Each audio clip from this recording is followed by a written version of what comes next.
Hi everyone, it is Littlefoot Nursery. I am here with baby Lynn, my darling of the nursery.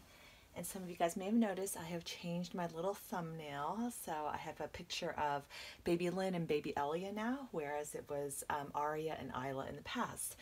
I just felt like just switching it up, just given that she is really the crown jewel of my nursery now.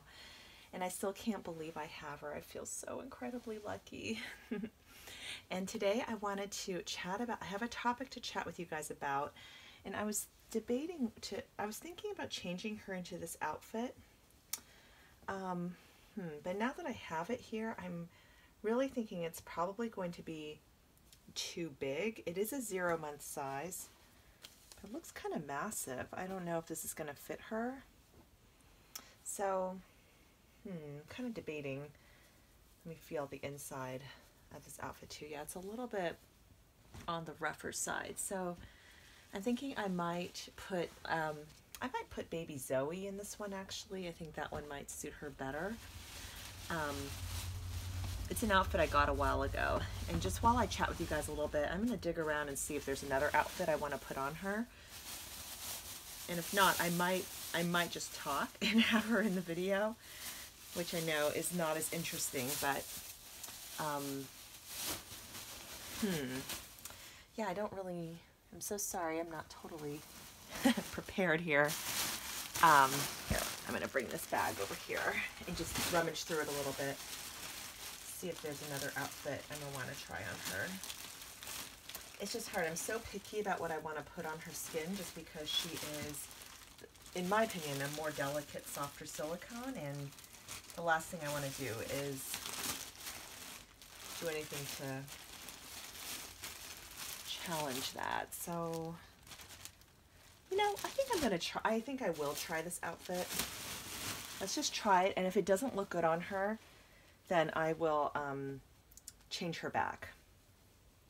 But I did want to just say too, and just make a note that even though this outfit looks huge and it looks like it would overwhelm her, you never really know how something's going to fit until it's on the baby. So the only way to do it is just to find out.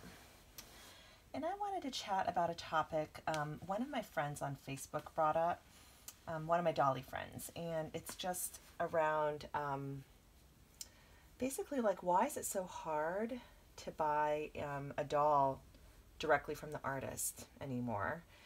I feel very, very lucky because my favorite artist, I guess in terms of her sculpting, is Andrea Arcello, and I love her babies. And she is one of the few artists left, I feel like, who still does take custom orders, you know, and she does have editions on her babies, and you can order from her website and you can customize the baby according to your preferences. So if you want, you know, what kind of rooted hair, what color hair, eye color, skin tone, all of that. Whereas, okay, so you know what? I'm going to do this comparison. So let's put this sleeper here. See, this looks really large when I put it next to her. They actually look about the same size, so we might actually be okay. And the other one really fits perfectly.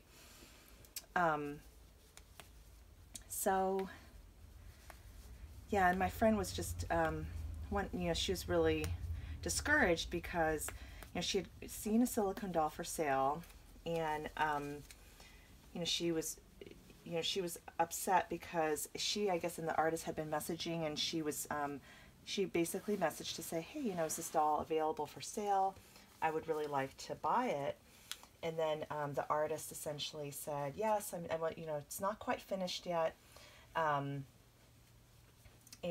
you know, and she just had said, you know, if you could let me know how much it is once it's ready for sale, that would be great. I'm very interested. And then essentially the artist, you know, literally very quickly after that exchange, made a post that the baby was going up for auction or private bid or something. It might have been a closed auction, private bid kind of thing. And yeah, it's really just this, I think, a discouraging experience because, you know, she just felt like, why can't we just do all the babies that we purchase now have to go through an auction process? and I have to admit, like as a collector, I feel the same way. Like I really prefer to have a set price, and to know that if I see a baby and I really want that baby, that finances permitting, of course, and if I know what the price of that baby is, then I can make plans to bring that baby into my nursery. And the other thing I really, really like about the artists that still do custom orders or still do additions is that you can nest and you can plan and budget, for that baby. Oh, I think this is going to work out okay after all. That's the thing. I think you never know how something's going to fit until you actually put it on. But, it is, her silicone is very marshmallowy soft. So it just takes a little while more.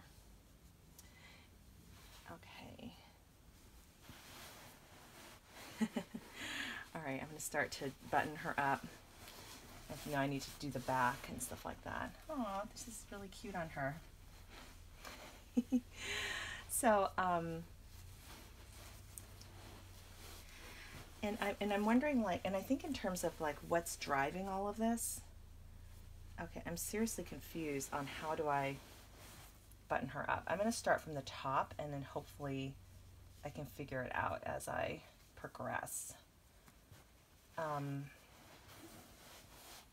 Okay. Yeah, this fits well. I mean, I wouldn't want any smaller, actually, because it would be difficult to... Okay, just... Yeah, and this little baby just has my heart. She's absolutely perfect in my eyes. She's the most realistic baby that I personally have seen in person. There are a lot of wonderful artists out there, and we all have our preferences, but anyway. Yeah, but I think that, for example, like I know like Claire Taylor is now no longer doing customs, and that's a huge bummer because like I think I was so lucky to get my Noah, who's the Gabigail, because now that she no longer does customs, if all of her babies go on auction, the price just might get really crazy.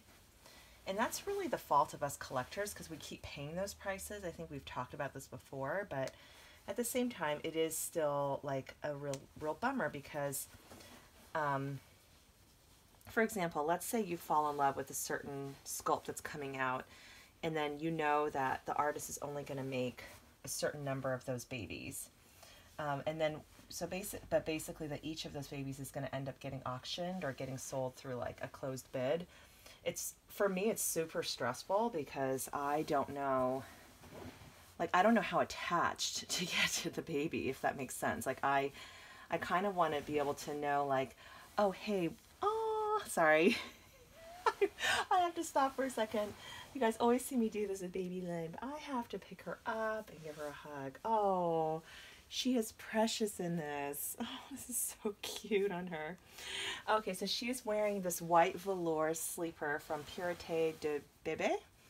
I got this during my haul, and all these newborn size clothes I got for her I thought would be too big. It's a little bit loose fitting on her, but you can see it actually is perfect. It's not, I think it works great, and like I wouldn't want to go smaller because you want there to be a little bit of give and some extra fabric. But it really does fit her really well. So yeah, so it's neat because I originally thought all these things that I bought for her were just going to be way too big. So yeah, so that's actually really cool. Anyway, for me, I was just saying that like if I see a sculpt or if I see a baby that I really like, I want to know that I can that I can plan to bring that baby home. And sometimes I may not have all of the money like in my account right then and there.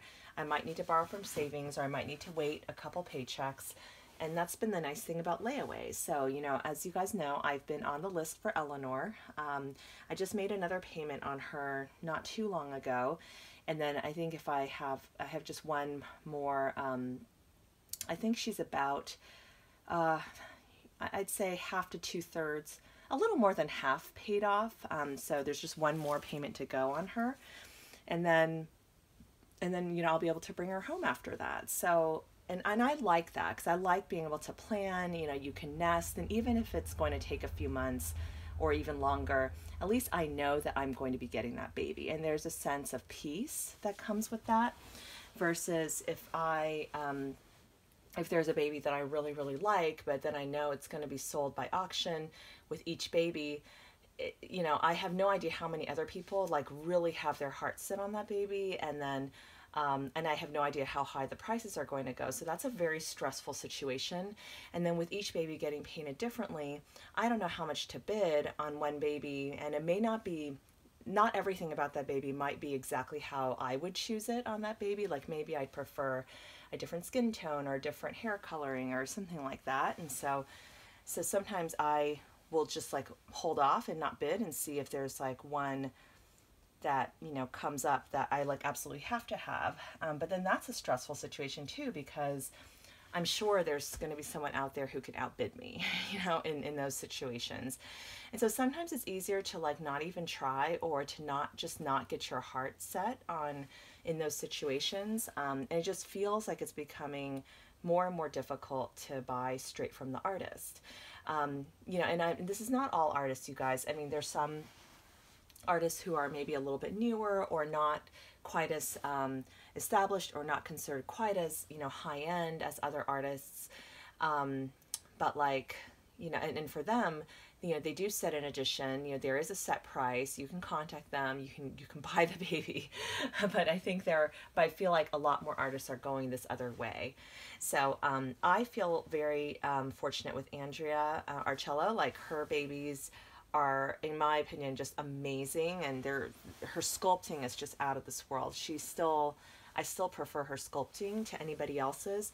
And I have to say, you know, I know there was, you know, there's been controversy with her in the past with, you know, some of her silicones, her older silicones, and how they had held up or whatever. But I personally haven't experienced any issues, you know, knock on wood.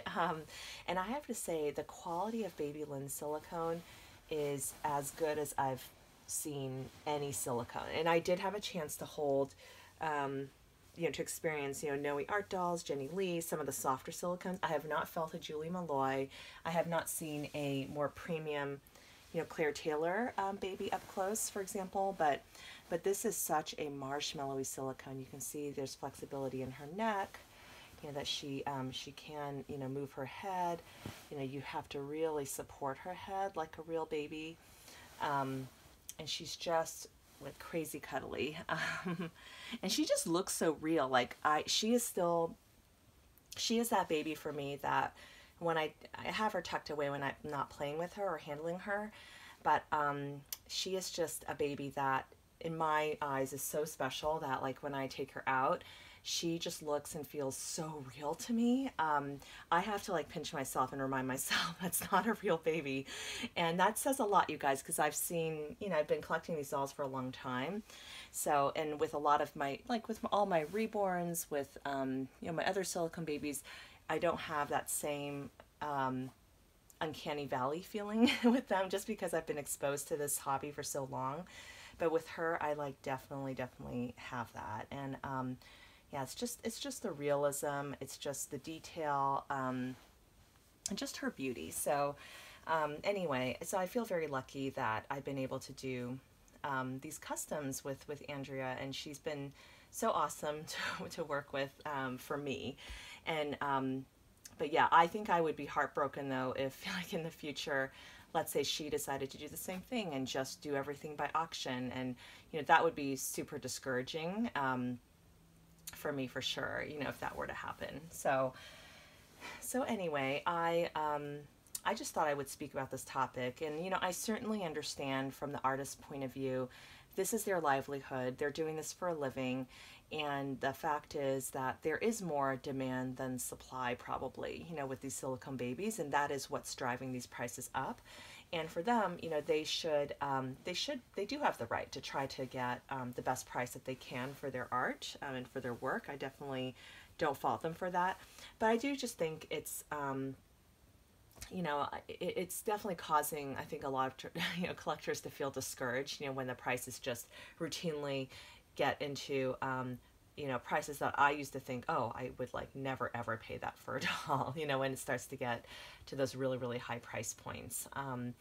So for me, I just have to kind of, I've accepted that there are just certain artists I may just never own a baby from, and I'll just look and admire, but I'll be content with the babies that I have in my nursery and in my collection, because to me, baby Lynn is perfect, and I would not trade her for a Romy baby or a Claire baby or Joanna Kay or any of these higher end artists. And I just remind myself of that to me she is just absolutely perfect. And I just adore her. So so anyways, I think it's just been a good reminder for me just to be happy with what I have and try to be content. I think that for the artists, I think it's good just to be very clear with with the collecting community on, okay, so there's this edition, or have this new sculpt. Here's how I'm going to be selling them. And I think some artists have said that they used to set a price that was lower, and then then the collectors turn around and sold the dolls for double what they bought them for, and therefore made a bunch of money, which was really money that should have just gone to the artist to begin with. And so I can see artists feeling frustrated about that. I would definitely feel the same way if I were in that situation. So and some have said, they aren't sure what to price the dolls at, so they do put it on eBay. And maybe for the first couple prototypes, maybe do it through eBay and kind of see sort of what the price point is, but also know that that's at the high end of what people are willing to pay. And if it were me, I would price the edition maybe a little bit lower than that. And then that way you kind of get your locked in client base, and it's just more pleasant for the collectors. There's more of a relationship that's built with the artist, when you do a custom order. And it's more of just an enjoyable experience for the collector to feel like, oh, great, I got a spot on the list. Okay, great. Now I can plan my finances. I can save for that baby. I can, purchase the clothes. I can really nest versus, for me, like sometimes if you're bidding on an auction and all of a sudden you win the auction, oh, before you know it, 3 or 4 days later, that baby is home, and you really haven't had that chance to really kind of savor that, I guess, reborn pregnant period where you're waiting for the baby and expecting the baby. So I still love doing custom orders, and I enjoy the process of anticipation. I think that's part of the fun. So I don't know how what the future of the hobby is going to hold. I think on the one hand, I feel like being on YouTube is awesome because, I think and I'm just talking about silicone artists, I feel like with reborns, it's almost more of an opposite effect. I think that a lot of reborn artists have gotten really discouraged because there have been a lot more new reborn artists on the scene, and that creates competition. There's just more dolls flooding the marketplace. But I do feel that by being on YouTube, I'm doing kind of my part in really sharing this hobby with people who are just newly discovering it, who may not have heard of reborns or silicones before, and that's growing the market. That's growing the market of potential buyers. But it also grows the market of buyers for silicones, which is, kind of a bummer for all of us, because then it's more competitive, just given how many more buyers there are with the silicones.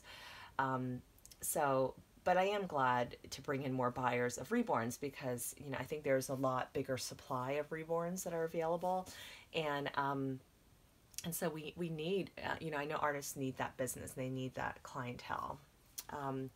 So what do you guys think about all this? Like those of you guys who, do you guys mind auctions? And what do you think about auctions versus closed bids? I think, so I think I saw a lot of people commenting negatively about the closed bid situation. I think the closed bid thing is tricky, and I've definitely seen more like when people are selling a doll secondhand or even selling it firsthand, saying, "Oh, I'm taking offers," but as a buyer, you have almost no idea what to offer because you don't want to insult the seller by offering too low, but you also don't want to really overpay either. So it's really, those are tricky situations. and a lot of people prefer eBay for that reason. But I do think eBay people can get really carried away, and then there's a lot of non-paying bidders. So so yeah, I don't really know how I feel about the closed bid thing, but sometimes I could see that being maybe the one way to be fair. So just for example, if I had a doll in my collection, which I know is highly sought after, let's say it's Millie, who is my Olive by Sandy Faber, or my Gabigail, who's my Noah. Those are both babies. I've had a lot of people comment saying, oh, you know, if you ever decide to sell those babies, can you please let me know? And but I've gotten like a lot of people commenting that, so I don't know if I were to decide to sell the baby, the fairest way to handle that. It doesn't seem like I should just like, it doesn't seem like it's necessarily fair to just set a price and then whoever happens to see that message first and happens to message me first would get it.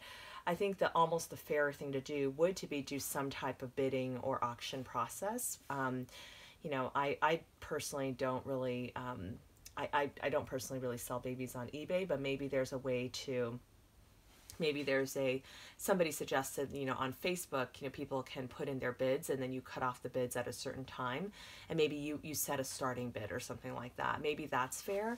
Or I actually don't see anything wrong with having somebody private message with your best offer.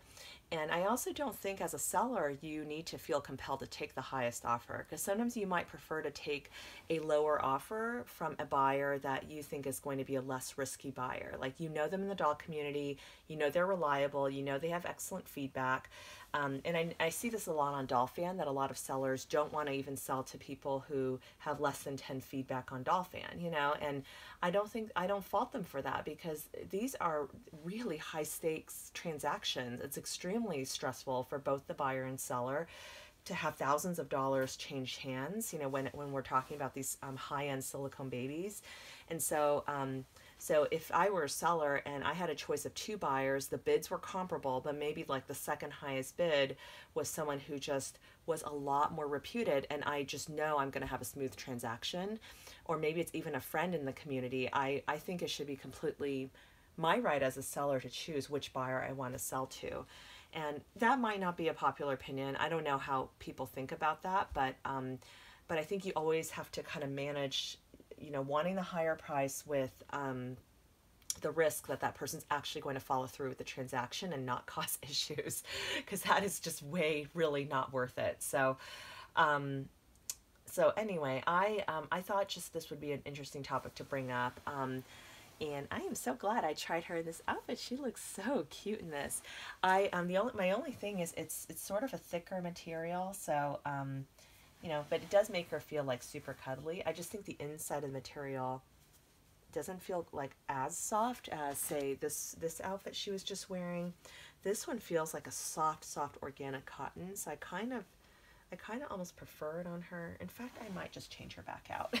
Come to think of it, now that I'm sitting here thinking about it, yeah, I think I'm gonna just change her back, and then maybe I'll put this on Zoe. But anyway, yeah, but I appreciate you guys just being here and, you know, letting me chat on topics like this. And you know, I just, you know, I think at the end of the day, this is a hobby that is changing and evolving, and I think with the digital age and with you know, with social media and with the internet, it definitely is kind of changing the way we buy and sell things in general. But yeah, let me change her back. Yeah, but I just have to remind myself, I'm so lucky. And I feel like I've been lucky to get some beautiful babies in my collection without paying a total arm and a leg for them. That's not true. I mean, she was very expensive, and so are, you know, so was Maggie, and so, you know, yeah, I do have some like nicer babies in the nursery for sure. But yeah, I also just feel like it's, you know, I think it's just something we all have to be aware of. And I think just kind of managing your expectations, like, you know, if there's a baby that you really, really want and you don't know if you're going to be able to get it or not, and I've made it no secret that I, really, really want an Ella by Jenny Lee. And, I really want the Asian Ella that she's painting right now, or I don't know if she'll ever do another one in the future. But, and it's stressing me out, quite frankly. I don't know if she's going to be on eBay or she's going to be via private bid, or I did message Jenny to see if she would be open to selling privately, but she kind of just said she was still working on her, and didn't really answer my question. So I'm guessing maybe the answer to that might be no, which is okay. She probably wants to get the highest price that she can, and I don't blame her. Jenny and I both live in Southern California, and it's not cheap to live down here by any stretch. So I would not blame her one bit if she, chose to go more of the bid route. But that would be a bummer, because I feel like there's always going to be someone who's going to be able to outbid me. So and I think that part of life is I just have to accept that I may not always be able to get what I want, and that's okay. That is absolutely okay. And then other times I will be able to, and that's great. So anyway, okay, she's back in this outfit. I like her in this so much better, even though that other outfit was cute. It felt like a little bit bulky on her. So anyway, guys, thank you so much for watching. I really appreciate you guys being here. Thank you for all the birthday wishes, and as well. And I hope you have an awesome day. I will talk to you all later. Bye.